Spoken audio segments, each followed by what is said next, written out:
63వ కీర్తన 11వ వచనంలో మనం ఇలాగ చదువుచున్నాము. 63వ కీర్తన 11వ వచనం, రాజు దేవుని బట్టి సంతోషించును, ఆయన తోడని ప్రమాణం చేయు ప్రతివాడును అతిశయిల్లును, అబద్ధములాడు వారి నోరు మూయబడును. ఇక్కడ కీర్తనకారుడు దావీదు తెలియపరచుచున్నాడు, దేవుణ్ణి కొనియాడువాడు, దేవుణ్ణి మహిమపరచువాడు, దేవుణ్ణి బట్టి సంతోషించువారు అతిశయిల్లుస్తారు, అతిశయిల్లురు. అయితే అబద్ధములాడు వారి నోరు మూయబడును అని బైబిల్లో స్పష్టంగా తెలియపరుస్తున్నారు. సామెతల గ్రంథం 19వ అధ్యాయం దాని 5వ వచనం మనం చదివినట్లయితే అక్కడ మనం ఇలా చూస్తూ ఉన్నాం.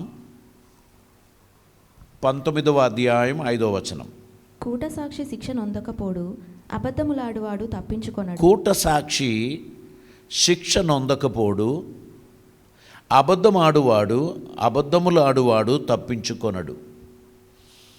సామెతల గ్రంథంలో భక్తుడు సొలొమోను తెలియపరచుచున్న మాటలలో అబద్ధములాడువాడు తప్పించుకొనడు అని మనం చూస్తూ ఉన్నాం. 19వ అధ్యాయం 9వ వచనం చదివినట్లయితే, కూట సాక్షి శిక్ష నొందకపోడు, అబద్ధములాడువాడు నశించును అని చెప్తున్నారు. యెషయా గ్రంథం 44వ అధ్యాయం 25వ వచనంలోనికి మనం వచ్చినట్లయితే అక్కడ కూడా మనం సమానమైన మాట చూస్తున్నాం. 44:25, నేనే ప్రగల్భుల ప్రవచనములను వ్యర్థము చేయువాడను, శోధకాండను వెర్రివారినిగా చేయువాడను. ఇక్కడ చూడండి, ప్రగల్భుల ప్రవచనములను వ్యర్థము చేయువాడను నేనే, శోధకాండ్లను వెర్రివారినిగా చేయువాడును, జ్ఞానులను వెనుకకు త్రిప్పి వారి విద్యను అవిద్యగా చేయువాడును నేనే. దేవుడు తనకు ఇష్టమైనట్లు ఆయన ప్రవర్తిస్తున్నప్పుడు నీతిమంతులను అనీతిమంతులను తేటగా విభజించి చూపించుచున్నాడు పరిశుద్ధ వాక్యములో. ఇంకా మనం ప్రకటన గ్రంథంలోనికి మనం వెళ్ళినట్లయితే దాని 21వ అధ్యాయం 8వ వచనంలో మనం ఈ విధంగా మనం చదువుచున్నాం. 21వ అధ్యాయం 8వ వచనం, పిరికివారును అవిశ్వాసులను అసహ్యులను నరహంతకులను వ్యభిచారులను మాంత్రికులను విగ్రహారాధికులను వారితో పాటు ఎవరిని పెట్టారు? అబద్ధికులను కూడా పెట్టారు. మనం ఒక అబద్ధమే ఆడాం కదా అని మనం అనుకుంటే వారి ఏ లిస్టులో ఉన్నారు?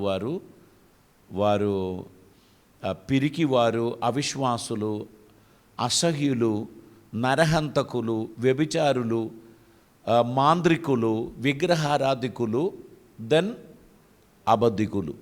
సో ఆ పెద్ద లెక్కలోనికి అబద్ధికులను కూడా తీసుకొని వచ్చినట్లు మనం వాక్యములో మనం చూస్తున్నాం.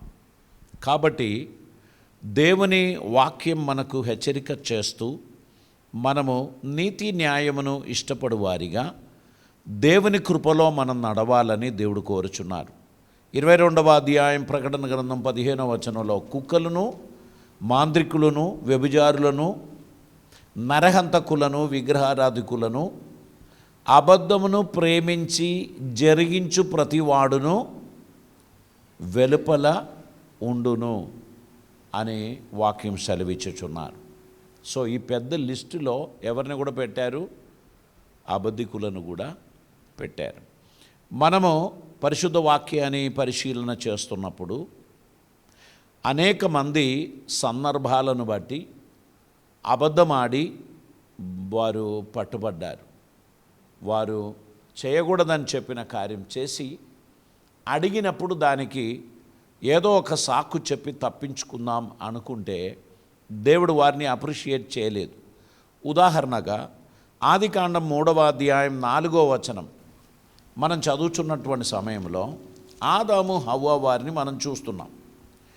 అక్కడ అందుకు సర్పము, మీరు చావనే చావరు, ఎలా అనగా మీరు వాటిని తిను దినమున మీ కన్నులు తెరవబడుననియు మీరు మంచి చెడ్డలను ఎరిగిన వారై దేవతల వలె ఉందురనియు దేవునికి తెలియనని స్త్రీతో చెప్పగా, స్త్రీ ఆ వృక్షము ఆహారమునకు మంచిదనియు కన్నులకు అందమైనదనియు వివేకమిచ్చు రమ్యమైనదనియు ఉండుట చూచినప్పుడు ఆమె దాని ఫలములలో కొన్ని తీసుకొని తిని తనతో పాటు తన భర్తకును ఇచ్చెను. ఇక్కడ ఈ 3వ అధ్యాయం ఆరంభంలో ఆదాము లేకుండా హవ్వ ఆ తోట మధ్యలో ఉన్న వృక్షము దగ్గరికి వెళ్ళారు. అక్కడి నుంచి వెళ్ళినప్పుడల్లా ఈమె అడుగుతూ ఉండేది, బావగారండి మరి ఈ వృక్షం ఎందుకు పెట్టారండి, ఇది తినకూడదని ఎందుకు చెప్పారండి, ఇది ఇక్కడ లేకపోతే బాగుండేది కదా అండి అనేటువంటి విషయాలన్నీ అడిగారు.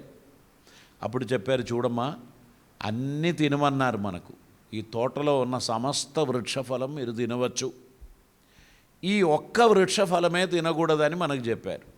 కాబట్టి ఎందుకు మనకి డిస్కషన్, వద్దులే దేవుడు వద్దన్నాడు వద్దు అని చెప్పి మనం పోదాం అని చెప్పి ఆయన తీసుకుపోయాడు. ఇప్పుడు ఆయన లేకుండా ఆమె ఒంటరిగా వచ్చారు ఆ రూట్లో. అప్పుడు ఆమెకు మాట్లాడే ఒక ఫ్రెండ్ దొరికారు. చెట్టు కొమ్మను ఊపుకుంటూ ఆ వృక్ష ఫలములను చక్కగా చూపించి ఆమెను అట్రాక్ట్ చేశారు. మేడం, మీరు ఈ రూట్ నుంచి చాలా రోజులుగా మీరు వెళుతున్నారు, ఈ వృక్ష ఫలాన్ని ఎప్పుడైనా మీరు చూశారా? ఎందుకు చూడాలి, దేవుడు తినొద్దన్నారు, ఇక మేము చూచేదేమీ ఉండదు.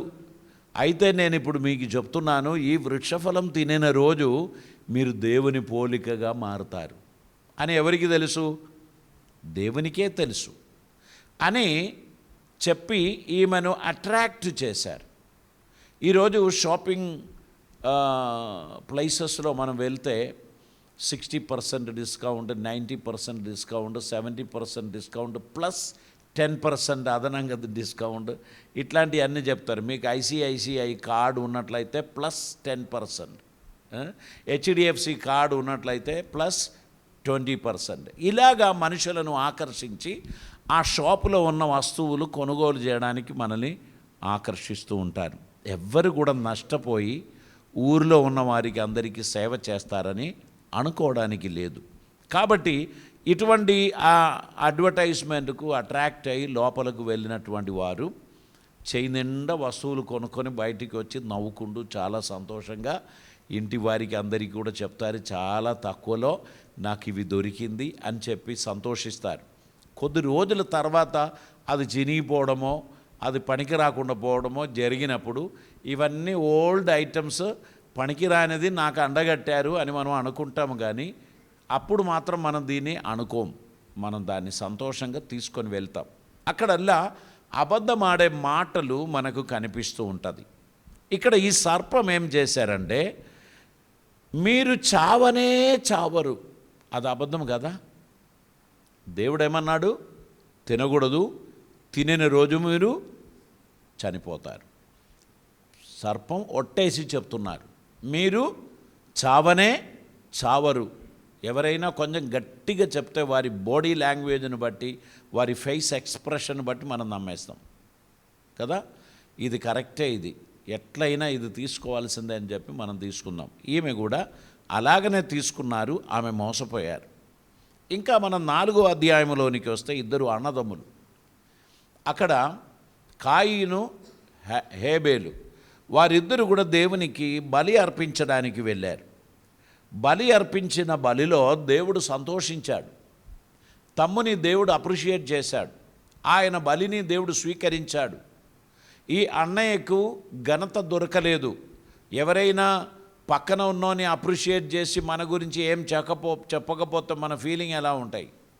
నేను అన్న, వాడు ఆఫ్టర్ ఆల్ నా తమ్ముడు, వానిని గురించి అంతగా పొగిడారు, నా గురించి ఒక్క మాట కూడా చెప్పలేదు, మనకు వెంటనే లోపల కోపతాపాలు స్టార్ట్ అవుతుంది.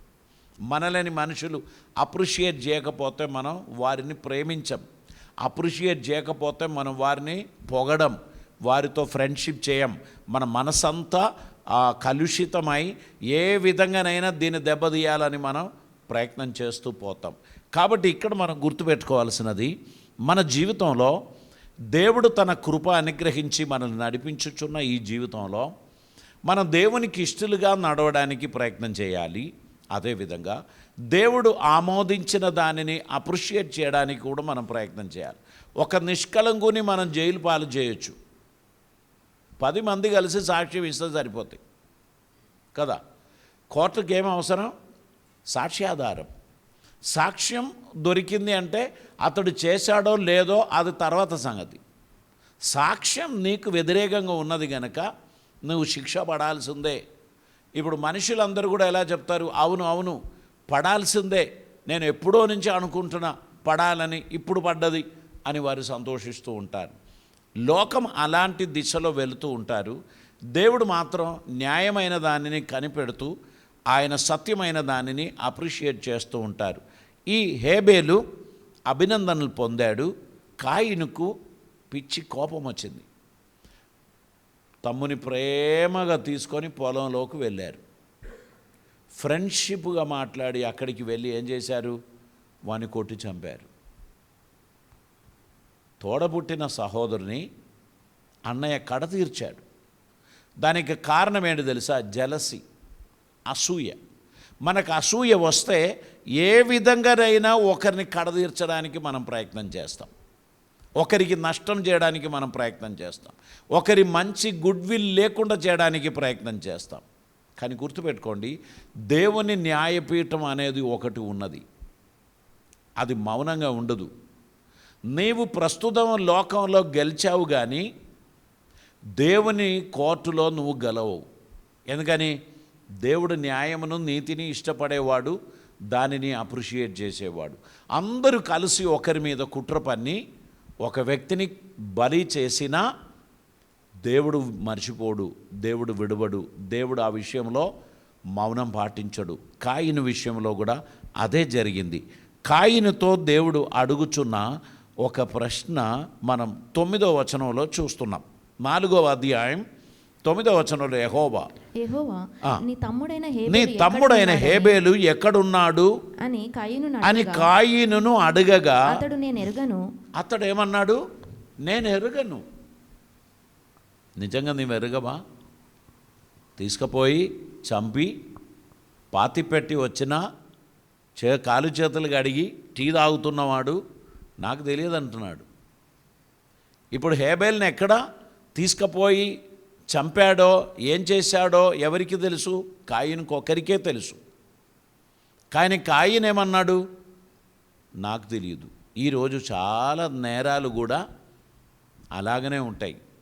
మనుషులు చాలా పరమార్థంగా మాట్లాడుతూ ఉంటారు, మళ్ళీ దాన్ని తవ్వి తవ్వి తవ్వి తీసుకొని వచ్చినప్పుడు అసలు ముందు నిలబడిన వాళ్ళే ఈ అన్యాయం చేశారు అనేటువంటిది లోకానికి తెలుస్తూ ఉంది.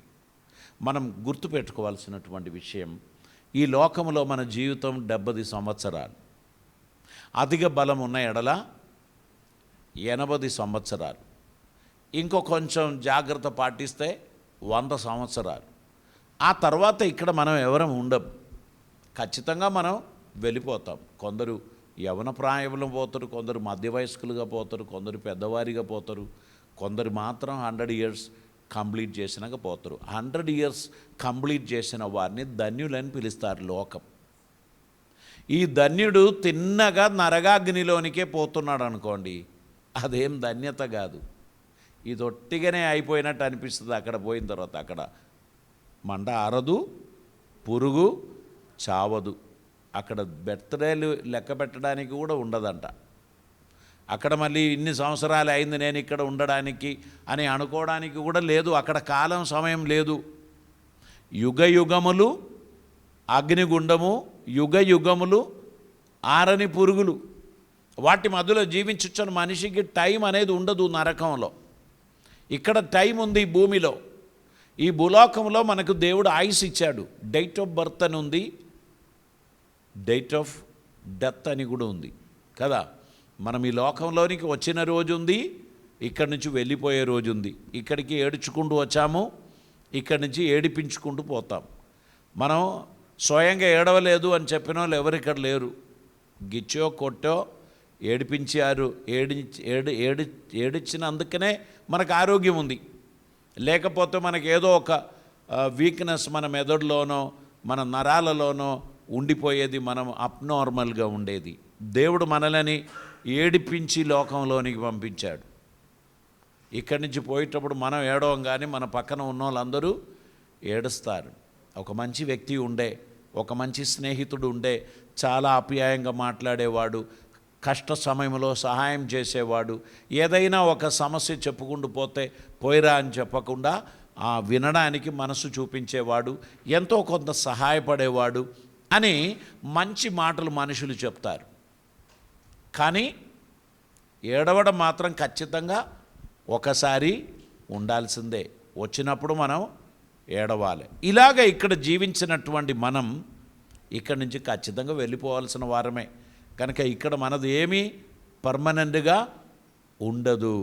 మనం చేసిన మెమరీస్, మనం మాట్లాడిన మెమరీస్, మనం చేసిన మంచి కార్యాలు, ఇది మన వెనకాల వస్తాయి. మన వెనకాల కొంతమంది ఏడవడానికి ఉంటారు.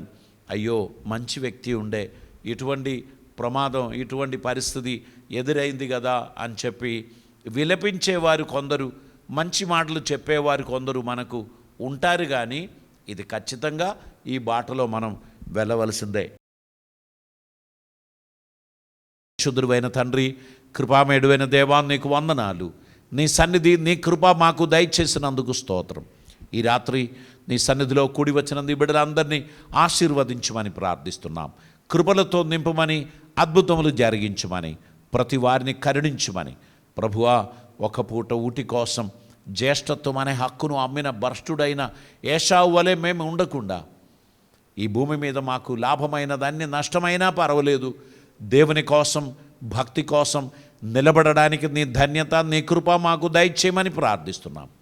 పరిశుద్ధాత్మ దేవా, నీ సహాయము, మీ దీవెనలు మాకు అనుగ్రహించి మమ్మల్ని నడిపించమని, కృపతో మమ్మల్ని నింపమని, అద్భుతములు మా జీవితంలో జరిగించమని, మీ సన్నిధి సమాధానము మాకు దయచేయమని, నీ కాపుదలు మాకు అనుగ్రహించమని, ప్రతి ఒక్కరిని నీ కృప ద్వారా వర్ధిల్ల చేయమని, నీ దీవెనలతో మమ్మల్ని నింపమని, అద్భుత కార్యములు మా జీవితంలో జరిగించమని ప్రార్థిస్తున్నాం. కృపగల దేవా, నీ సన్నిధి మాకు అనుగ్రహించమని, కృపలతో మమ్మల్ని నింపమని, అద్భుతములు మా జీవితంలో జరిగించమని, నీ సాక్షిగా మమ్మను వాడుకొనమని, కృప ద్వారా మమ్మను ఆదరించమని యేసయ్య పవిత్ర నామమున అడిగి ప్రార్థిస్తూ ఉంటున్నాం. పరమ తండ్రి అయిన దేవుని ప్రేమయు, ప్రియకుమారుడైన యేసుక్రీస్తు వారి కృపయు, పరిశుద్ధాత్మ దేవుని అన్యోన్య సహవాసము, సమాధానము మనతోనూ ప్రార్థించిన ప్రతి అంశములతో ఇప్పుడు ఎల్లప్పుడూ ప్రభువు పర్యంతం సదాకాలము తోడై ఉందునుగాక.